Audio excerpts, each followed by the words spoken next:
నమస్తే. నిన్న అంటే 9వ తారీఖున సజ్జల రామకృష్ణారెడ్డి గారిని గుంటూరు సిఐడి ఆఫీస్‌కి నోటీస్ ఇచ్చి విచారణకు పిలిచారు. తెలుగుదేశం పార్టీ ఆఫీస్ మీద జరిగిన కేసులో ఆయన ముద్దాయి. ఆయన యాంటిసిపేటరీ బెయిల్ మీద ఉన్నారు.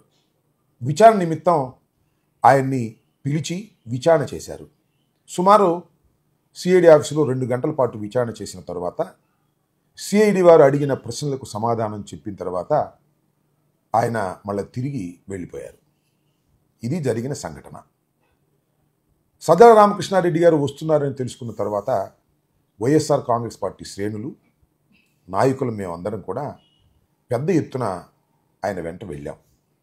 సహజంగా సజ్జల రామకృష్ణారెడ్డి గారు వైఎస్ఆర్ కాంగ్రెస్ పార్టీలో కీలకమైన పాత్ర పోషించేటటువంటి వ్యక్తి.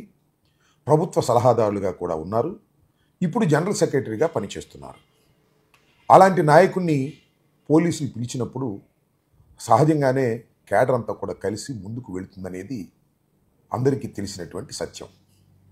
దీని మీద మరి ఆంధ్రజ్యోతి, ఈనాడు వారి పత్రికల్లో విచిత్రమైన కథనాలను వేసేటటువంటి ప్రయత్నం చేశారు. సరే, లోపల ఏం జరిగిందో అది పోలీసు వారికి తెలియాలి, సిఐడికి, సజ్జల రామకృష్ణారెడ్డి గారికి తెలియాలి. కానీ ఆయన సమాధానాలు సరిగా చెప్పలేదని, నాకు తెలియదన్నారని, గుర్తులేదన్నారని, సరే ఇవన్నీ కూడా రొటీన్గా ప్రతి దగ్గర విచారణ జరిగినప్పుడు ఈ విధంగానే ఆంధ్రజ్యోతి, ఈనాడు దుమ్మెత్తు పోసేటటువంటి వార్తలు ప్రసారం చేసి ఒక వికృతమైన ఆనందాన్ని అనుభవిస్తూ ఉంటాయి. ఇంకో చిత్రం ఏంటంటే అక్కడ 2 విచిత్రమైన వార్తలు ఈనాడులోనూ ఆంధ్రజ్యోతిలో సుమారుగా ఒకే రకమైన వార్తలు ప్రచురించారు.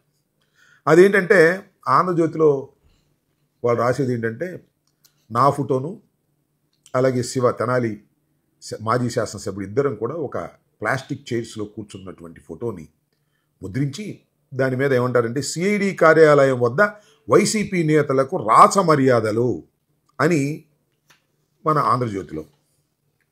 సరే, ఈనాడులో అయితేనేమో పోలీసుల కుర్చీల్లో నేతలు, డిఎస్పీ సిఐల కోసం తెచ్చిన కుర్చీల్లో అంబటి రాంబాబు, అన్నాబొత్తున శివకుమార్ కూర్చున్నారని ఈ 2 ఫోటోలు వేసి ఒక విచిత్రమైన వార్తలు రాసి ఒక సునకానందాన్ని అనుభవించే ప్రయత్నం చేస్తున్నారు. నేను అంటాను, మేమేమి చిన్న వ్యక్తులం కాదు కదా, శాసనసభ్యులుగా పనిచేసినటువంటి వ్యక్తులు. వైఎస్ఆర్ కాంగ్రెస్ పార్టీ నాయకుడు సజ్జల రామకృష్ణారెడ్డి గారు వస్తే వారి వెంట మేము వెళ్తాం. మేమే లోపలికి వెళ్ళి విచారణలో పాల్గొలా. బయట చెట్టు కింద కుర్చీలు ఉంటే దానిలో కూర్చున్నాం.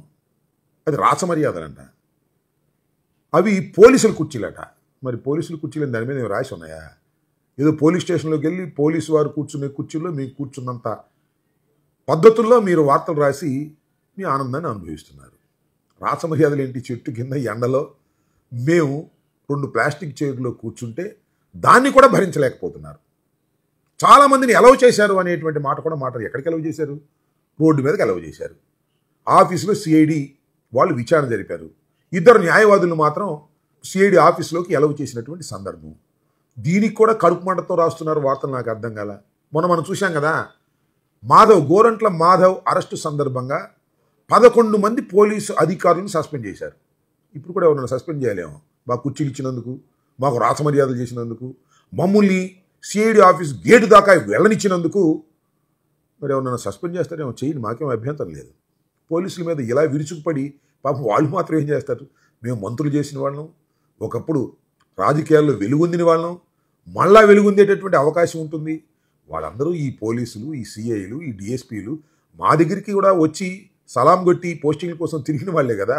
రేపు కూడా మా దగ్గరికి వస్తారు కదా. వాళ్ళు ఏదో పెద్ద నేరం చేసేసినట్టు, క్రమశిక్షణ రాహిత్యంగా ప్రవర్తించినట్టు, మాకేదో రాచమర్యాదలు చేసినట్టు ఆంధ్రజ్యోతి, ఈనాడులో వేయటం, ఆ తర్వాత వాళ్ళకు నోటీసులు ఇవ్వటం, లేదంటే వాళ్ళని సస్పెండ్ చేయటం, ఇలాంటి ఒక వికృతమైన చేష్టలకు వాళ్ళ రాష్ట్ర ప్రభుత్వం పాల్పడటం చాలా దురదృష్టకరమని నేను మనవి చేస్తున్నాను. పోలీసు వారు వాళ్ళు ఎలా బిహేవ్ చేస్తున్నారు? పోలీసు వారు అసలు వైఎస్ఆర్సీపీ కార్యకర్తలంటేనే భయపడిపోయే పరిస్థితి చేస్తున్నారు. వాళ్ళతో మాట్లాడాలంటే భయపడుతున్నారు, ఫోన్ చేయాలంటే భయపడుతున్నారు, ఫోన్ రిసీవ్ చేసుకోవాలంటే భయపడుతున్నారు. సరే, ఎస్పీలు కొంతమంది మంచివారు ఉండి వాళ్ళు ఏదో రియాక్ట్ అవుతున్నారు, సమాధానం చెప్తున్నారు తప్ప కొంతమంది అధికారులు అయితే, ఐపీఎస్ అధికారులు మా ఫోన్లు ఎత్తడానికే భయపడుతున్నారు. చివరికి డీజీపీ గారు హరీష్ కుమార్ గుప్తా గారు నా ఫోన్ అసలు ఎత్తరు. ఈ మధ్యన రింగ్ అవటం మానేసింది. ఆయన బ్లాక్ లిస్ట్లో పెట్టేశాడు నా ఫోన్ కూడా. ఏది నాకు అర్థం కాల. నేను ఒక మాజీ శాసనసభ్యుడిని, మాజీ మంత్రిని, ఆయన డీజీపీగా పనిచేస్తున్నారు. కొన్ని రిప్రజెంటేషన్స్ ఆయనకి ఇవ్వాలనే ఉద్దేశంతో ఫోన్లు చేస్తే రింగ్ అవుతూ టక్కన ఆగిపోతుంది. ఇప్పుడు ఏంటంటే చేస్తే అసలు దాన్ని బ్లాక్ లిస్ట్లో పెట్టేశారు. ఏమిటి దుర్మార్గం అని నేను అడుగుతున్నా.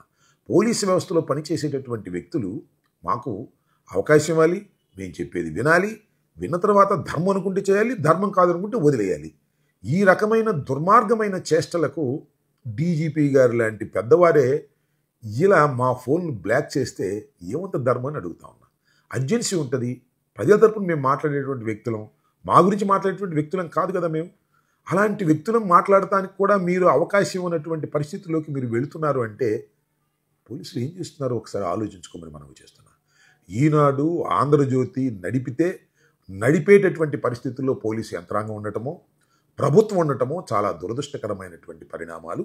ఈ పరిణామాలను ప్రజలు గమనిస్తున్నారని, దీనికి తప్పనిసరిగా ఎవరైతే పోలీసు వారు, అందరినీ ననను, ఎందుకంటే కొంతమంది చాలా మంచి వాళ్ళు ఉన్నారు, కాకపోతే భయం, మాట్లాడాలంటే మాతో భయం. కానీ కొంతమంది పనిగట్టుకొని అసలు మాతో మాట్లాడటానికి భయపడటం, మా ఫోన్లు ఎత్తుకోకుండా ఉండటం అనేది ధర్మం కాదు. దీనికి తప్పనిసరిగా భవిష్యత్తులో మీరు మూల్యం చెల్లిస్తారని కూడా ఈ సందర్భంగా చెప్పదలుచుకున్నాను.